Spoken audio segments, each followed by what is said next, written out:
Okay, so a while back somebody mentioned doing a Joker versus Professor James Moriarty. Now I'm researching Moriarty. This is the Sherlock Holmes villain, who actually was created to kill Sherlock Holmes. So in a way he's kind of one of the first literary doomsdays. Now there's the way he's written in the book, then there's the way he is in like League of Extraordinary Gentlemen, then there's the way he is in the recent Robert Downey Jr. film.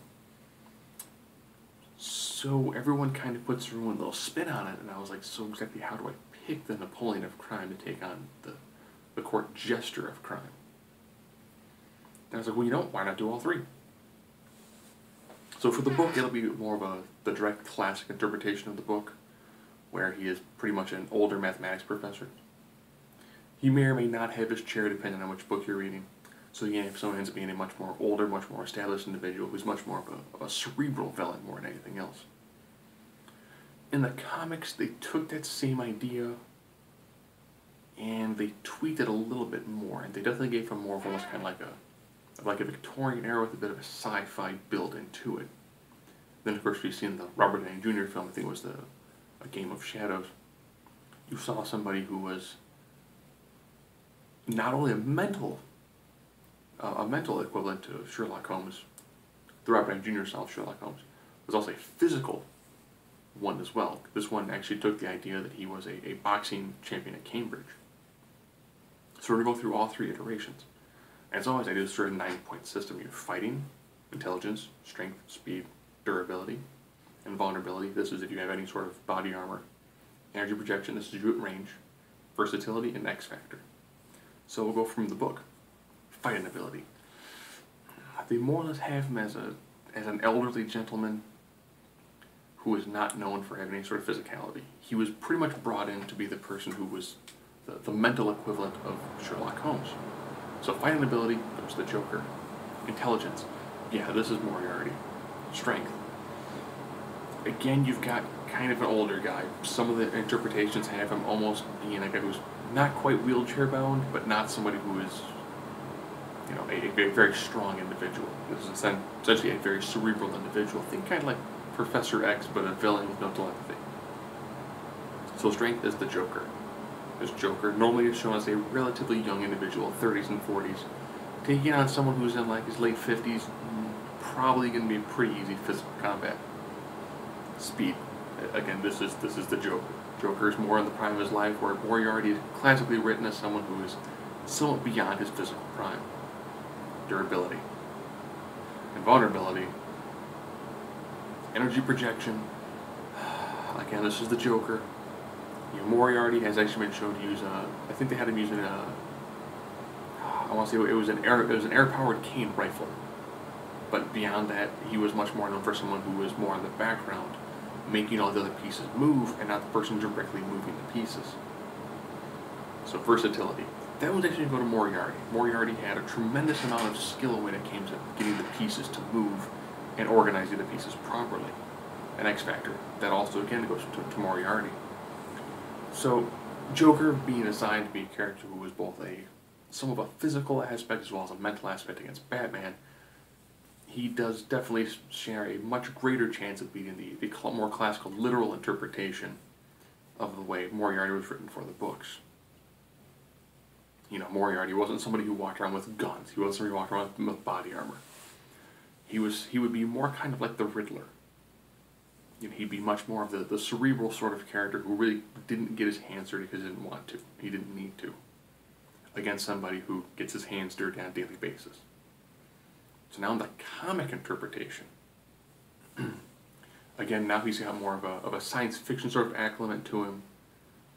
They normally show him again being still Victorian era, but with almost kind of like a Jules Verne sort of twist to him, and occasionally having more large weapons of mass destruction.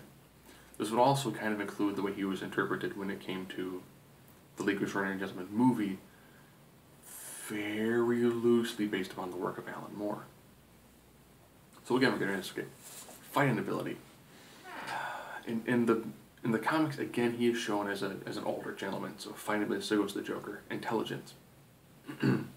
This is definitely going to still stay with Moriarty. Strength. speed, durability. Again, we're looking at someone who's closer to the prime of his life. If you look at the way he's interpreted, he looks like a very old, disheveled man. He looks almost kind of like a younger version of the Crypt Keeper. However, for invulnerability, he did normally use some sort of mechs, and he did actually have, you know, a semblance of armor that would help him when it came to small arms fire. Energy projection.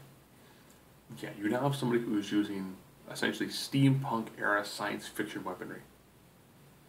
You know, they showed him, I think, in the Alan Moore story, he's pretty much using the things from like our Worlds at War, War of the Worlds style technology. So he's using like plasma rifles. He's using a lot of really high-tech stuff. So now you have the guy with lots of high-tech things and access and a brilliant mind. You know, he was one of the main villains. So League of Extraordinary Gentlemen movie, he pretty much played a handful of people to create a super soldier army. Now comes down to X Factor. And so it goes to Moriarty. Ironically, now you've taken Moriarty from a classic book interpretation and you've given some comic elements to him to almost make him kind of like an evil, older version of Tony Stark. Which, to be kind of honest, that would be a bit more than what than what the Joker can currently handle. Joker has a problem with Batman, who, while he's got a lot of tricks and tools to his advantage, he doesn't quite have this level of like technological advancement that you see in the comics when it comes to the way Moriarty was written. So now we come to the final interpretation, which of course is the film version.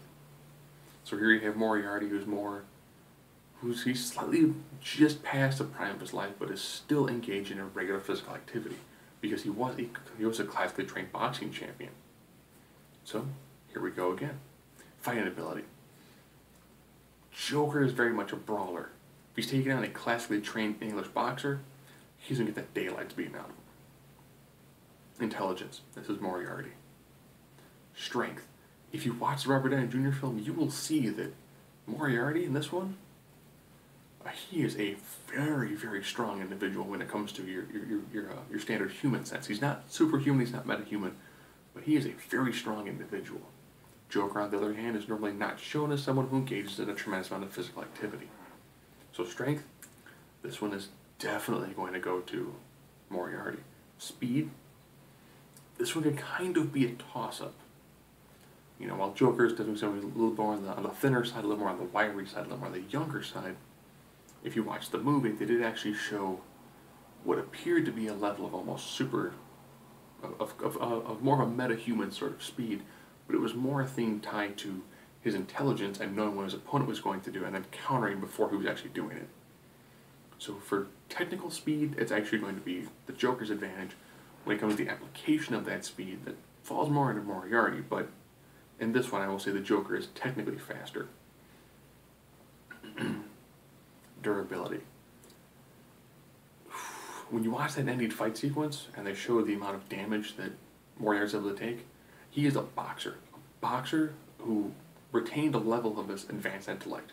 So that means he's someone who can take a tremendous beating and still keep on going. Now we're going to do invulnerability. At this point in time, you know, Moriarty, this is the version where he's not getting his hands dirty. He doesn't really need to wear a bulletproof vest because you can't pin anything on him.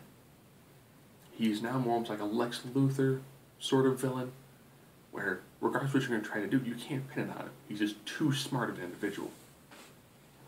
And he's not going to wear anything of that sort of acclimate that's going to actually weigh him down and slow him down because he doesn't need to. That is going to go to the Joker.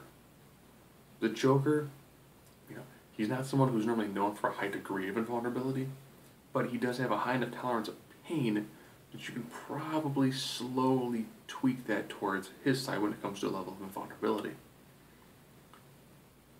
Energy projection. Again, this one's going to go to the Joker. Because this one you're looking at, the Joker now, since he's using handguns and things of that nature, he does actually have a greater range when it comes to his dangerousness at distance that we really don't see in the movie version when it comes to Moriarty. Versatility. This one here is Moriarty. If you happen to notice when he was fighting Robert Downey Jr.'s character, he had enough other things planned in motion. He had other things going on. He had brought enough things on his personage that regardless of where this fight were to go down, he would have ways of surviving. So he's used his intelligence to almost give him almost like almost like a precognition as to what's going to happen, where fights are going to take place, and what he's going to need in advance before that even happens. And then X Factor. This one again, I'm going to go to Moriarty. There is something so dangerous about an individual who is that intelligent. You know, he's going to be able to think his way through almost everything. If you watch the movie, he almost thought his way through, you know, I might die if I do this. However, I'm thinking that if I put Sherlock in this position, he's going to do this. Him thinking that I'm thinking that he's going to do this, and therefore I have to have a counter for his counter. And that's a scary level of intellect. Which also means, too, that he might have a problem initially getting the psychological read on the Joker. Once he realizes that the Joker is pretty much a creature of chaos, he's going to very easily be able to find ways to manipulate what Joker is going to do to put him into much more of a binomial way of thinking. And in the process of doing that, he's going to actually be able to almost push Joker mentally and psychologically into the binomial style of thinking, and in doing such, he's going to be actually control what the Joker's going to do. Once he gets that level of site control, he's going to know what his countermeasures are, and he's going to be doing this very rapidly.